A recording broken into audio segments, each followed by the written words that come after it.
Салям алейкум, здравствуйте. Вторник, 6 февраля. Вы смотрите «Заман», в студии София Бляева. Адвокаты фигурантов так называемого дела Виджея Кашка, Бекира Дегирменджи и Кезимаметова пытаются попасть в СИЗО к своим подзащитным. Ожидается, их сегодня должны допросить. Фото из очереди у следственного изолятора в Симферополе на своей странице в Facebook выложил адвокат Эдем Семедляев. Бекира Дегирменджи, Асана Чапуха, Кезимаметова и Руслана Трубача российские силовики задержали в прошлом году, 23 ноября. Их обвиняют в вымогательстве. Именно при этой якобы спецоперации ОМОНа стало плохо ветерану крымско-татарского национального движения Виджея Кашка. В тот же день она умерла. Сейчас журналисты «Замана» пытаются связаться с адвокатами фигурантов этого дела. Подробнее расскажем в следующих выпусках «Заман». Подконтрольный Кремлю железнодорожный суд Симферополя через полчаса должен начать рассмотрение дела против Феры Абдулаевой, жены фигуранта симферопольского дела о так называемом терроризме Узаира Абдулаева. Ее обвиняют в административном правонарушении, а именно в неповиновении судебным приставам. В прошлом году, 8 декабря, во время заседания по делу ее мужа, женщина пыталась попасть в суд. Ее не пустили, задержали и составили админпротокол. Мы не рассчитываем на то, что этот процесс будет объективным. Штраф там, в принципе, небольшой, но это не говорит о том, что мы не должны отстаивать свою точку зрения. На сегодняшний день все эти судебные процессы являются показательными и являются одним из механизмов прессы в отношении наших единоверцев и наших соотечественников в Крыму. Мы будем продолжать свою линию борьбы, свою линию ненасильственного сопротивления. Супруга Феры Абдулаевой задержали 12 октября 2016-го после обыска в его доме. Его обвиняют в причастности к организации Хизбут Тахрир, которая в России с 2003 года запрещена. Всего по так называемому симферопольскому делу проходит 5 крымских татар: Тимур и Узаир Абдулаева, Айдер Серлидинов, Рустам Исмаилов и Эмиль Джамаденов.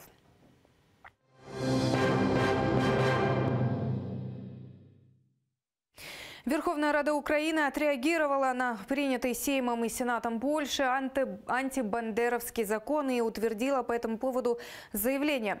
Президента Польши украинские депутаты призвали воспользоваться своими конституционными полномочиями и совместно с Сеймом и Сенатом Республики Польша вернуть в украинско-польские отношения взвешенность, рациональность и доброжелательность. О чем еще идет речь в этом документе и как за него проголосовали, больше узнаем у нашей Елены Стецюк. Лена, тебе слово. Вітаю, колего. У перший робочий день 8-ї сесії Верховної Ради депутати дали відповідь польському парламенту. 242 голоси «за». Депутати таким чином звернулися до президента Польщі Анджея Дуди із зверненням, щоб він ветував зміни до закону про Інститут національної пам'яті, який був ухвалений напередодні у Польщі.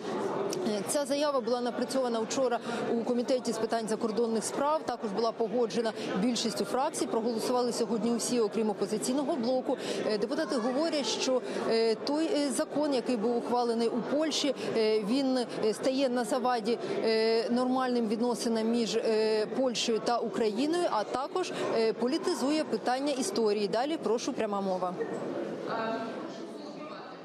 Цей закон є несумісний з демократичними цінностями, а також відкриває шлях до маніпуляцій і посилення антиукраїнських тенденцій в польському суспільстві. Україна переживає московську навалу, і саме в цей момент в деяких польських політиків з'явилося нестримне бажання ятрити історичні рани і піднімати конфліктні історичні теми, роблячи це вкрай недоречний, хамський і зверхній спосіб. Я нагадаю, що в ніч на 1 лютого Сенат Польщі ухвалив зміни до закону про Інститут національної пам'яті. Тим самим він запровадив кримінальну відповідальність, навіть арешт до 3 років, зокрема за Вводиться покарання, зокрема, за заперечення так званих злочинів націоналістів, також за пропаганду бандерівської ідеології. Крім того, згідно цього закону запроваджується відповідальність за звинувачення Польщі у злочинах під час Голокосту. Отже, поки що це вся інформація. Колего. Спасибо. Это была наш корреспондент Елена Стыцюк с информацией о реакции парламента на принятый Сеймом и Сенатом Польши так называемый антибандеровский закон. Как стало известно несколько минут назад, президент Польши Анджей Дуда подписал этот законопроект.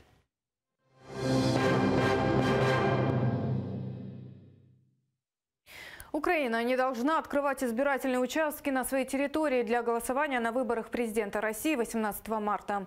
Так считает заместитель председателя Меджлиса Ильми Умеров. По его мнению, официальный Киев не может признавать легитимность этих выборов, в частности из-за аннексии России Крыма. Считается Украиной, поэтому выборы по всей России будут считаться недействительными. То есть выборы Путина будут считаться недействительными. Два государства находятся в состоянии войны. Как ни крути, это на самом деле война. И поэтому проводить выборы Российской Федерации на территории Украины аморально и нецелесообразно.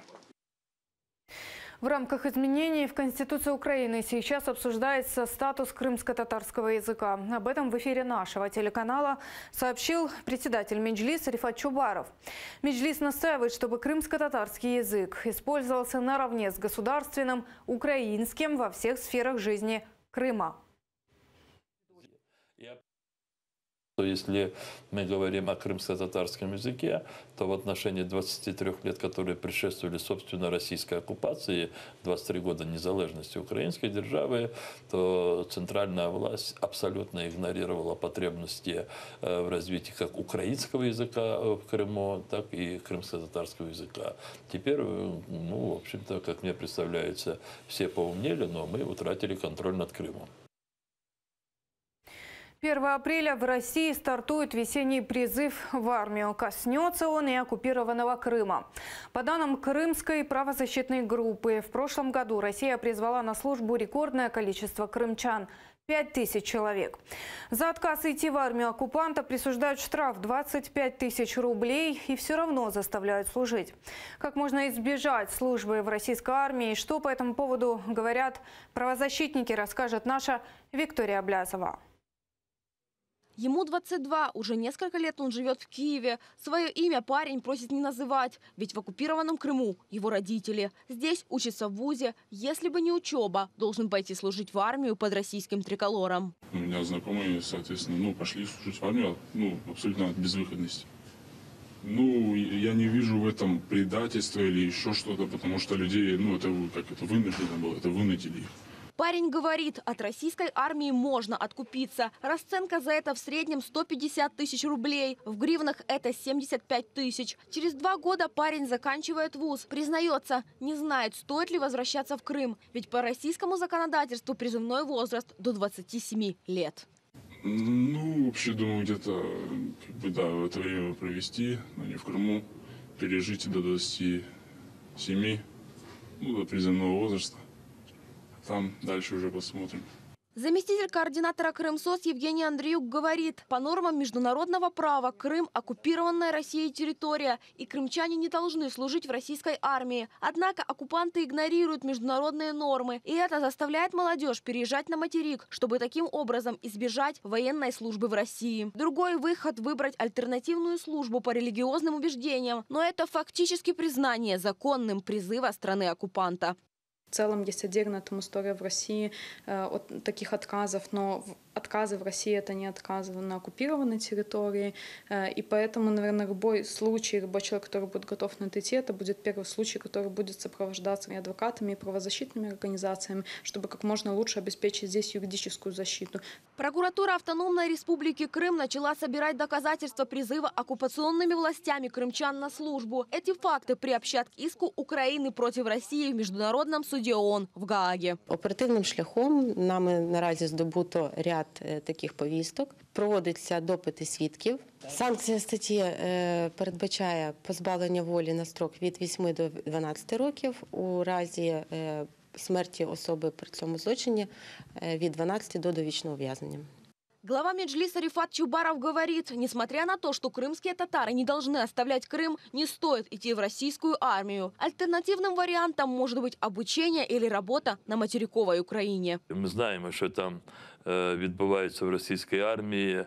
Ми знаємо, що їх багатьох відправляють в такі регіони, де йде війна. Тут ми готові при кожному індивідуальному випадку з батьками вступати в певний діалог, аби допомогти конкретній дитині, конкретному юнаку уникнути служби в оккупационной армии.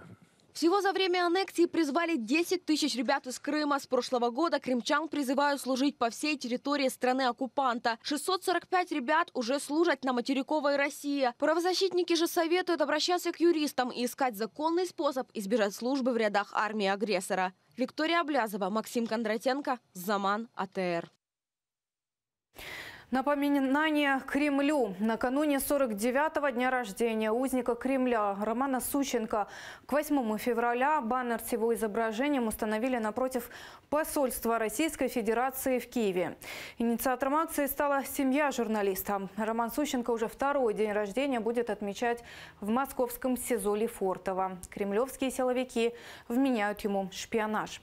ФСБ задержала Сущенко в сентябре 2016-го, когда он приехал навестить двоюродного брата в Москву. Следствие утверждает, что журналист служил в украинской военной разведке и шпионил на территории России.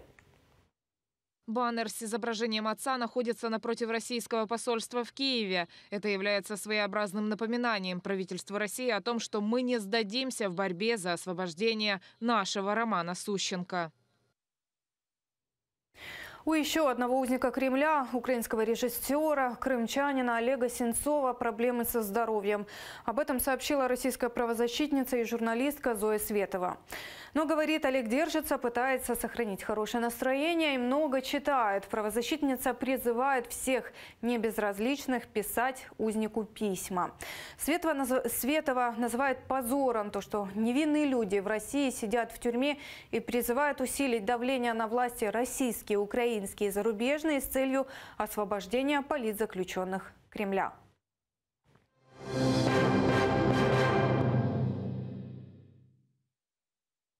Ответственность за химические атаки в Сирии лежит на России. Об этом заявляет Государственный департамент США.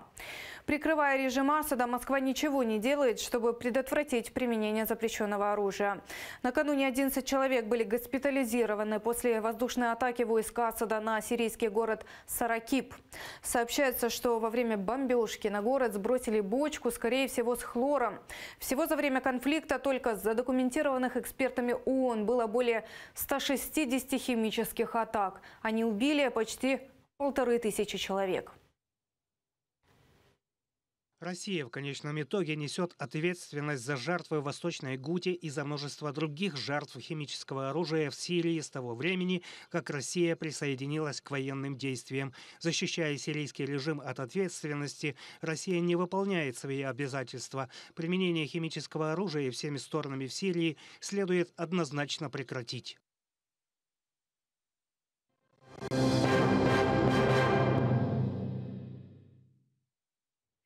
Международный прорыв для оккупированного Крыма. Подконтрольные Кремлю власти сообщили, что с нетерпением ждут африканскую делегацию Бенина.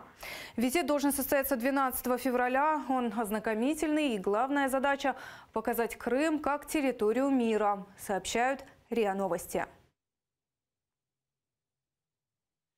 Лидер российской группы «Несчастный случай» Алексей Кортнев заявил, что поменял свое мнение по поводу аннексии Крыма.